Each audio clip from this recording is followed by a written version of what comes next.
क्या आपने कभी सोचा है कि कुछ आंदोलन सिर्फ विरोध नहीं होते बल्कि ये पूरी राजनीति की दिशा बदल देते हैं।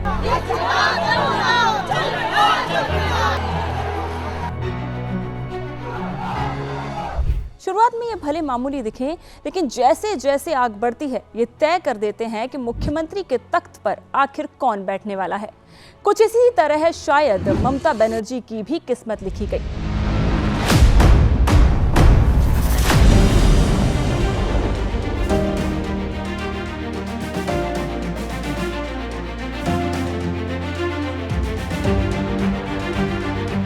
पश्चिम बंगाल के दो बहुत ही छोटे गांव सिंगूर और नंदीग्राम में कुछ ऐसा हुआ जिसका उस दौरान किसी को अंदाजा तक नहीं था।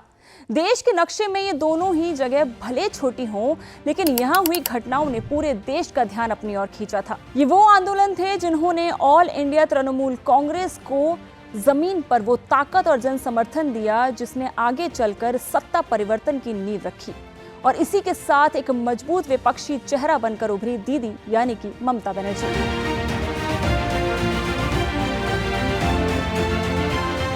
सिंगूर का आंदोलन और नंदीग्राम का टकराव इस बात का प्रतीक था कि अब सब बदलने वाला है, और हुआ भी वैसा ही। इन दोनों ही क्षेत्रों ने मानो देश की पूरी सत्ता हिलाकर रख दी। नमस्कार, मैं हूं सुकन्या सिंह जादौन और आप देख रहे हैं कहानी बंगाल की सेकंड एपिसोड। पूरे देश में इंडस्ट्रियलाइजेशन का दौर था और उसी के तहत पश्चिम बंगाल भी आगे बढ़ना चाहता था। टाटा ग्रुप ने अपनी सस्ती कार नैनो के लिए सिंगूर में फैक्ट्री बनाने का ऐलान कर दिया। उस समय के मुख्यमंत्री बुद्धदेव भट्टाचार्य ने इसे राज्य के विकास की बड़ी शुरुआत बताया। कई लोग इसे रोजगार और आर्थिक प्रगति के अवसर के रूप में देख रहे थे, लेकिन दूसरी तरफ एक बड़ी चिंता भी थी। इस प्रोजेक्ट के लिए करीब 1000 एकड़ जमीन अधिग्रहित की जानी थी, जिसमें कई किसानों ने असहमति जताई। यहीं से इंडस्ट्रियलाइजेशन बनाम किसान अधिकारों की बहस शुरू हुई। सवाल वही था कि क्या विकास के लिए जमीन लेना जरूरी है या किसानों की सहमति और आजीविका ज्यादा जरूरी है। यहाँ से शुरू हुआ विरोध, गुस्सा और संघर्ष। बात यह भी थी कि जिन किसानों की जमीन पीढ़ियों से उनकी पहचान थी, अगर वही उनसे छीन ली जाएगी तो वो आखिर कहां जाएंगे। इसी मुद्दे को लेकर ममता बनर्जी मैदान में उतरी। कई लोग मानते हैं कि यहीं से ममता बनर्जी को अचानक उभार मिला। हालांकि ये कहना पूरी तरह सही नहीं होगा, क्योंकि वो पहले से ही राज्य की राजनीति में सक्रिय और एक मजबूत विपक्षी नेता थी। हाँ, लेकिन ये जरूर कहा जा सकता है कि इस आंदोलन ने उन्हें आम लोगों, खासकर किसानों के बीच और ज्यादा मजबूत आधार दिया था। सिंगूर में अब विरोध प्रदर्शन तेज हो चुका था, हालात बिगड़ते नजर आ रहे थे, और इन्हीं सब चीजों को ध्यान में रखकर हुगली जिला प्रशासन ने कई बैठकें भी बुलाई, लेकिन टीएमसी ने इसका पूरी तरीके से बहिष्कार किया। अब आई 30 नवंबर की तारीख साल 2006। ममता बनर्जी सिंगूर जाने की जिद करने लगी। पुलिस ने मामले की नाजुकता को समझते हुए उन्हें वहां जाने से रोका, तो विधानसभा में विधायकों ने हंगामा खड़ा कर दिया, तोड़फोड़ तक मचा दी। विधानसभा की वो तस्वीरें आज भी सबके जहन में हैं। टीएमसी अब आक्रामक रुख ले चुकी थी। जब पार्टी और ममता बनर्जी को लगा कि बात तोड़फोड़ से भी नहीं बनी, तो ममता ने 3 दिसंबर 2006 से कोलकाता में आवरण अनशन शुरू कर दिया। यह अनशन 26 दिनों तक चला और इस दौरान कई बड़े नेताओं ने उनसे मुलाकात की, जिसमें मौजूदा रक्षा मंत्री राजनाथ सिंह और पूर्व प्रधानमंत्री विश्वनाथ प्रताप सिंह भी शामिल थे। इसके बावजूद भी ममता बनर्जी उस समय के मुख्यमंत्री बुद्धदेव भट्टाचार्य से मिलने को बिल्कुल राजी नहीं और उनके न्योते को ठुकरा दिया। आग फैलती जा रही थी और टाटा के प्रोजेक्ट में कोई डेवलपमेंट नहीं था। करीब 1.5 साल बीत चुका था। आंदोलन लंबा खिंचता गया और इस पूरे प्रोजेक्ट में देरी होती जा रही थी। उधर दूसरी ही तरफ 24 अगस्त 2008 को ममता ने दुर्गापुर एक्सप्रेसवे पर विरोध प्रदर्शन शुरू कर दिया और 1000 एकड़ में से 400 एकड़ जमीन वापस लेने की मांग करने लगी। और वहीं दूसरी तरफ 3 अक्टूबर 2008 दुर्गा पूजा से महज 2 दिन पहले रतन टाटा ने कोलकाता में एक बड़ी प्रेस कॉन्फ्रेंस कर डाली और ऐलान कर दिया कि नैनो कार परियोजना सिंगूर से हट रही है और फैक्ट्री अब गुजरात के सांडंद में शिफ्ट कर गई है। उन्होंने स्पष्ट रूप से कहा कि इसके पीछे ममता बनर्जी और उनके नेतृत्व में तृणमूल कांग्रेस जिम्मेदार है। उन्होंने कई इंटरव्यूज में भी इस बात का जिक्र किया है।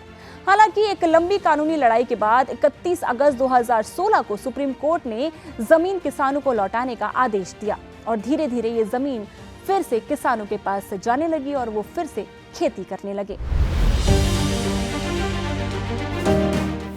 नंदीग्राम की घटनाओं ने इस बहस को और ज्यादा तीखा कर दिया। यहीं से इंडस्ट्रियल डेवलपमेंट की शुरुआत होनी थी। एक केमिकल हब सीज बनाने की प्लानिंग थी, जिसके लिए हजारों एकड़ जमीन की जरूरत थी। इसका भी स्थानीय किसानों ने जमकर विरोध किया। सीएम बुद्धदेव ने नंदीग्राम में इंडोनेशिया के सलीम ग्रुप को केमिकल हब बनाने के लिए 10,000 एकड़ जमीन देने की घोषणा की थी। यहाँ हजारों करोड़ का निवेश होना था, लेकिन स्थानीय किसान इसके विरुद्ध में थे। ये एक ऐसा ऐलान था जिसने राज्य की राजनीति पर नजर रखने वाले को हैरान कर दिया, क्योंकि बिग कैपिटल और बिग एस्टेब्लिशमेंट का विरोध करने वाली लेफ्ट सरकारों का ये कैपिटल शिफ्ट था। जमीन अधिग्रहण की खबर फैलते ही स्थानीय किसानों ने विरोध शुरू कर दिया। धीरे धीरे ये विरोध आग की तरह फैल गया। इलाके में तनाव बढ़ने लगा और हुआ कुछ यूं कि अप्रैल 2006 में विधानसभा चुनाव बुरी तरह हार चुकी ममता अब नंदीग्राम के मैदान में उतरने को तैयार दिखती हैं। ऐसा लग रहा था मानो जैसे उन्होंने आग लगने से पहले आने वाली चिंगारी को पहचान लिया था। आंदोलन शुरू हुआ। ममता और शुभेंदु एक दूसरे के साथ खड़े नजर आए। प्रदर्शनकारियों के उग्र तेवर प्रचंड बहुमत से सत्ता में आए बुद्धदेव सरकार के ऊपर सवालिया निशान खड़ा कर रहे थे। विरोध इतना बढ़ गया था कि इलाके में लगभग सिविल वॉर जैसे हालात बन चुके थे। यहाँ एक तरफ प्रशासन और सत्ताधारी दल था, तो वहीं दूसरी तरफ प्रदर्शनकारी। 14 मार्च 2007 को हालात काबू में करने के लिए भारी पुलिस बल तैनात किया गया। इसके बाद हुई फायरिंग में सरकारी आंकड़ों के अनुसार 14 लोगों की मौत हुई। हालांकि इस घटना को लेकर कई विवाद और अलग अलग दावे भी सामने आए। कुछ आरोप ये भी लगे कि पुलिस के साथ सत्ताधारी दल के कार्यकर्ता मौजूद थे, लेकिन ये बात आधिकारिक रूप से साबित नहीं हो सकी और इसे आरोप के तौर पर ही देखा जाता रहा है। दूसरी तरफ ये भी कहा गया कि प्रदर्शनकारियों के साथ बाहरी तत्व जुड़े थे। बहरहाल सच्चाई इन दावों के बीच कहीं उलझी रही। इस घटना ने पूरे देश में आक्रोश पैदा किया और इसे बंगाल के इतिहास का एक काला अध्याय कहा गया। लेकिन इस पूरे घटनाक्रम का राजनीतिक असर बहुत बड़ा था।